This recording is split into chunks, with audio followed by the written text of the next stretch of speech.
I'm here today to talk to you about failure. Failure is scary, isn't it? Like it's not something that people like talking about. You know, it's something that we often shy away. We don't like sharing our failures. We feel uncomfortable talking about it. It makes us vulnerable, which is something that we're not that good at feeling. But we make mistakes and fail every single day. And so I'm here today to talk to you about failures, talk about my failure. Well, one of my biggest failures, I think, when I first joined the tech industry. I want to normalize it. I want people to go away from this talk thinking that failing is okay and it's something that we all do, and it's absolutely crucial for your personal growth, and you will only get better by failing. And it pushes you, it proves that you're pushing yourself, it proves that you're stepping out of that complete comfort blanket that we like to be in. And so I'm going to start by being vulnerable and share what I think is one of my first memories of failure when I first became a developer. So I studied at Bournemouth University. I got offered a job in London and I moved to London. You know, it's quite a big step moving to London. If anyone's done it, I moved by myself. I didn't really know that many people when I moved there. I got offered this job at a really small tech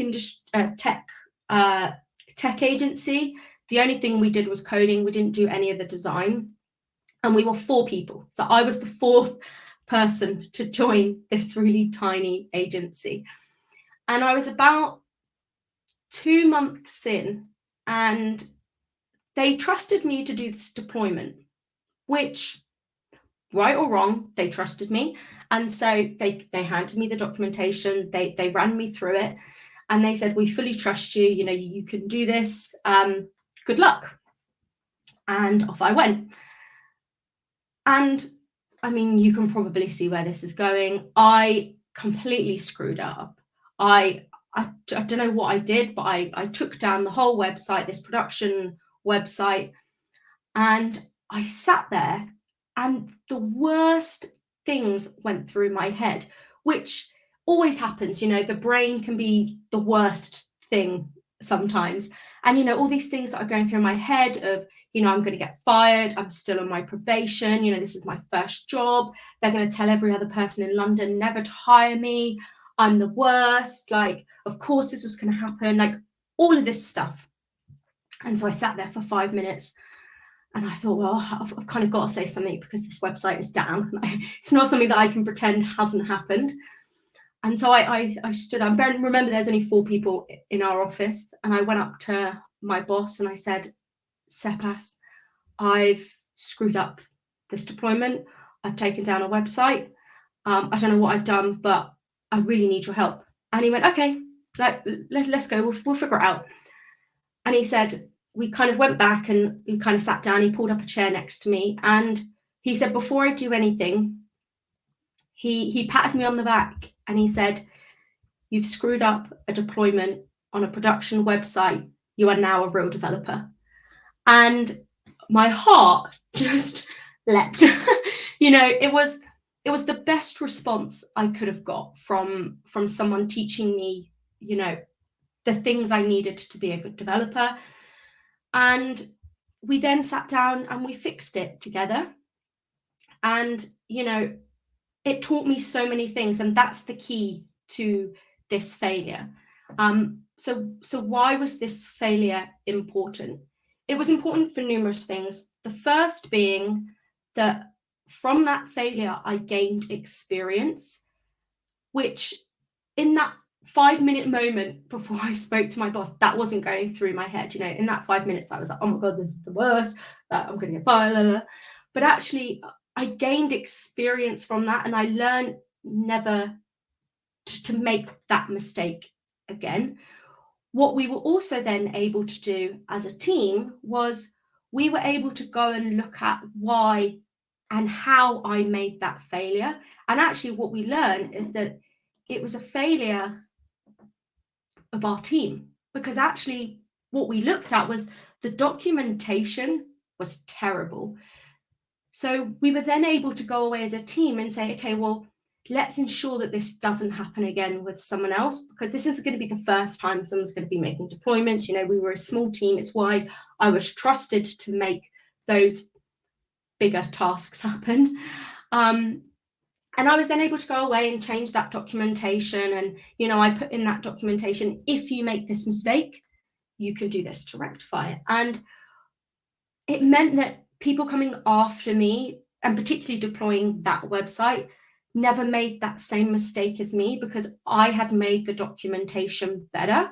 So that's why, going back to the previous slide of why this failure was important, I gained experience deploying, which is the most key thing when, making mistakes and failures, but also our documentation. The documentation would never have changed if I hadn't made that mistake and then we went away and changed it. So that's why that failure was so key to our team. And and it's been 9 years since I made that failure, and it's something that I talk about quite a lot, because the key thing with failure is gaining experience. And so I want to talk now about other people's failures, because I'm just not going to sit here and just talk about my own. I wonder if anyone here knows who this person is. He is the person behind Disney. His name's Walt Disney.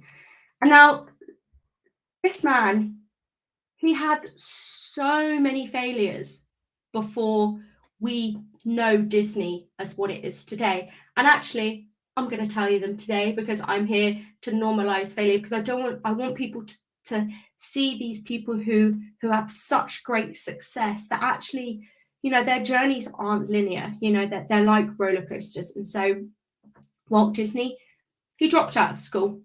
There's numerous other really famous high profile school dropouts, which I actually found from doing research for this talk, which I will talk about on the next slide.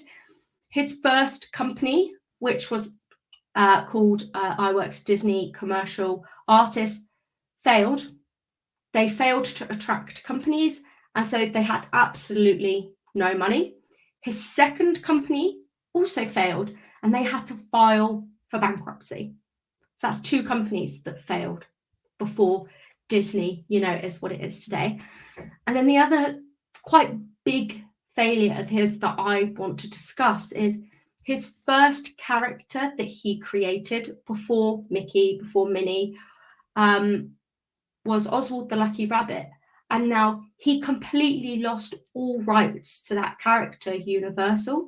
And that's what he describes this character as, his first Disney character. But actually, he lost all rights to that character.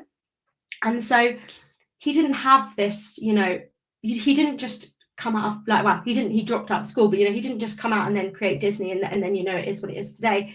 He didn't have this linear journey. And I think talking about these high profile failures are so key to trying to normalize it. And then, like I say, through doing research for this talk, here's a few others. So Steve Jobs, Mark Zuckerberg, Bill Gates, Jack Dorsey, who is Twitter, Daniel Ek, who's Spotify, Oprah Winfrey, Steven Spielberg, Lady Gaga, Alicia Keys, Madonna, Brad Pitt. There are probably so many others, but these were just a few school dropouts that I found through doing the research for this talk. And actually, really interestingly, I was on Twitter yesterday and also saw this tweet. So I thought, actually, this fits really perfectly with the talk that I'm giving tomorrow. So I quickly screenshotted it and wanted to add it to this talk, which is about some of the failures of some huge stories that we know today. So Harry Potter got rejected 12 times. Carrie rejected 30 times. Dr. Seuss, 27. Lord of the Flies, 20. Gone with the Wind, 30. A Wrinkle in Time, 26. June, 23. If all of these people had given up on the first time someone had said, this script is no good, we wouldn't have these huge stories today. And so I'm sharing all of these failures because I don't want you to be scared of failure. It is so important for your growth. If all those people had accepted no straight away, they wouldn't be where they are today. And if you're not failing, you're not pushing yourself. And I said I would talk about snowboarding because I do call myself a snowboarder.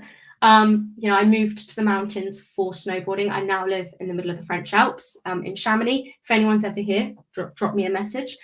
And I actually did briefly talk about, falling with snowboarding. And this is me. This is a picture of me face down in a ton of snow. And I'm pretty sure the quote that I said when this picture was taken was, "I can't go on. Please call patrol to come and get me off this mountain." I'd had enough. I was falling over. Deep off-piste, deep snow is really hard. You fall over, you go to push yourself to get back up again. The snow goes up to your arm. It takes all your energy to get back up again. And I just had enough.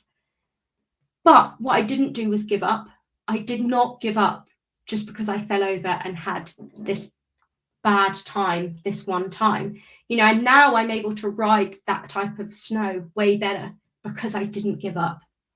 I had some family come and stay with me over Christmas, and it's the first time a lot of them had ever come to the mountains. It's the first time they'd ever tried skiing and snowboarding. We had a mixed bag of people, and I was out on the mountain with my brother and nephew who were snowboarding for the first time. Everyone else was skiing, so I can't really help those, but I can help the two snowboarders.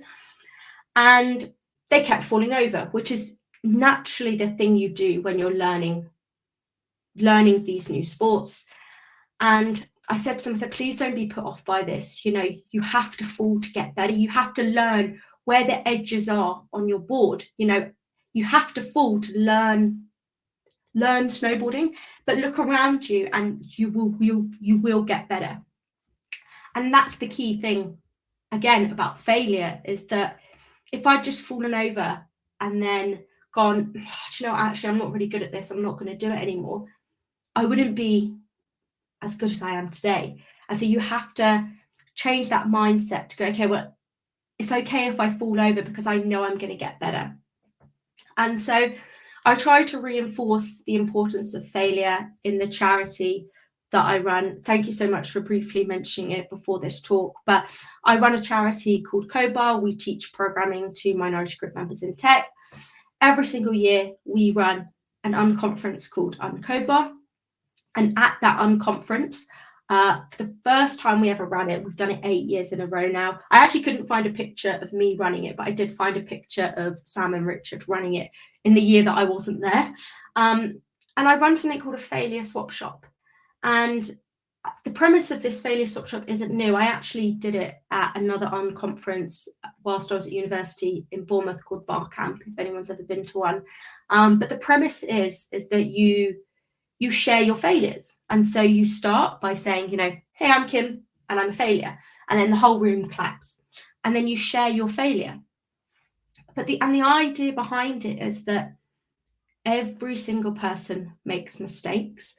And it really normalizes how common it is, particularly if you're in a room with people who, in our case, 50% of the room would be junior developers, or people not even junior developers yet, people learning to code. And the other 50% of the room are more experienced developers, people who may be tech leads, CTOs. And if you've got those people sharing failures, it really normalizes it for the people coming into the tech industry, because that's terrifying, coming into any industry. And the last thing you want to do is make any mistake. And so if you're in one of these swap shops and you hear these people sharing failures, in your head, you're saying, well, actually, if they're making mistakes and they're 15 years into their career, then actually it's totally okay for me to make a mistake, because I'm just starting my career.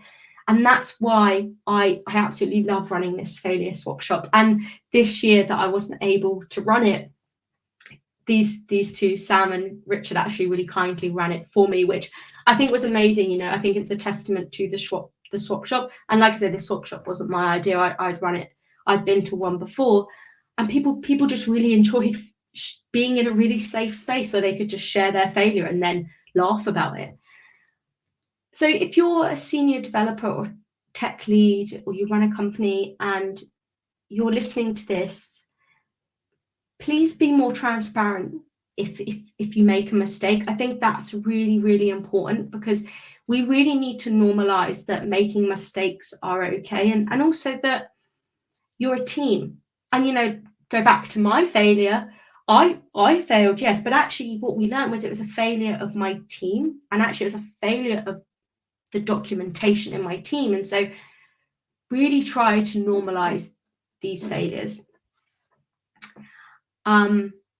Another thing is that your failures do not define you. You know, failures happen. You know, they happen every single day. Some of them are smaller, some of them are bigger, but they happen. And, you know, go back to any of those people previously in my talk, you know, Walt Disney, you know, all of the other, you know, Oprah Winfrey, you know, Lady Gaga, like all of these, Madonna, all of these people, you know, we don't think of them and go, oh, do you remember that failure from blah, blah, blah? Like, no, we remember them because of their successes and the huge achievements that they've had. So whatever mistake or failure you make, it does not define you. It does not define the developer you are, or it does not define the career. You know, if you're not a developer, it doesn't define you as a person at all.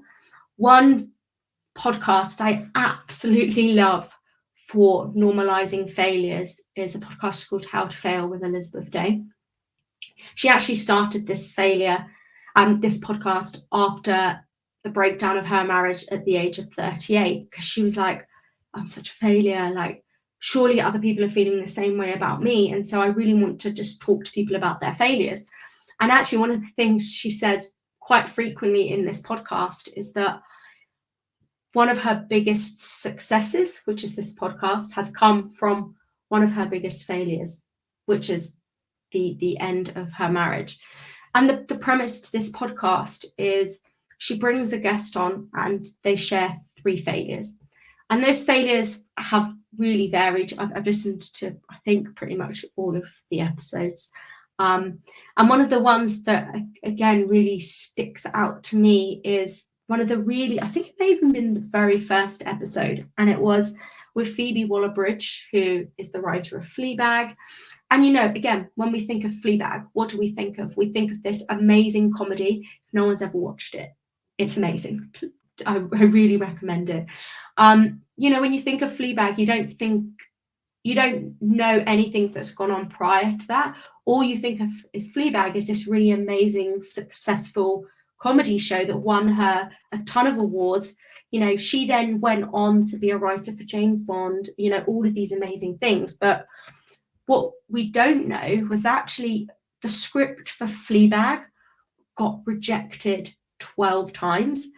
And the feedback she got was no one wanted to see, and I quote, an unhinged woman, which is ludicrous if anyone's seen it. But actually, for those people that then took a risk, I quote, and said, let's make this into a one-woman act show, which is what it was in National Theatre, and then a 2-part, 2-series BBC show. None of that previous story matters now. And again, if she had just accepted that first no, she wouldn't be where she is today. And another really amazing quote that came from actually a more recent episode was with Tom Daley. And, you know, and she was asking him about, like, you know, he went to London 2012 games. Tom Daley, for anyone who isn't familiar with Tom Daley, he is a Team GB Olympics diver. He's won world championships and a gold medal, but he was one of the poster people for the London 2012 Olympic Games. And he said there was just too much pressure on him, and he got bronze, but he felt like he hadn't quite succeeded because he didn't get gold. But what he did say, and it's this quote I think that really sticks out to me, is, you're not starting from scratch, you're starting from experience. So even if you do, you know, let's go back to my failure again. I did screw up that website, and yeah, I almost did start from zero, but actually I didn't, because what I had gained was experience in that area. And that's the key thing, and why this quote always really sticks out to me, in that you're not starting from scratch, you're gaining more experience with any mistake or failure that you make, which is why, even go back to 2 slides ago with the failure does not define you. You're always gaining experience, which is the absolute key. And that's why, I called this talk, failure for, personal growth, because you have to make those mistakes and those failures to grow. And if you're not doing that, you're not growing as a person, you're not becoming a better developer, making those mistakes in everywhere. So that's my talk on failure. Thank you so much, everyone, for listening.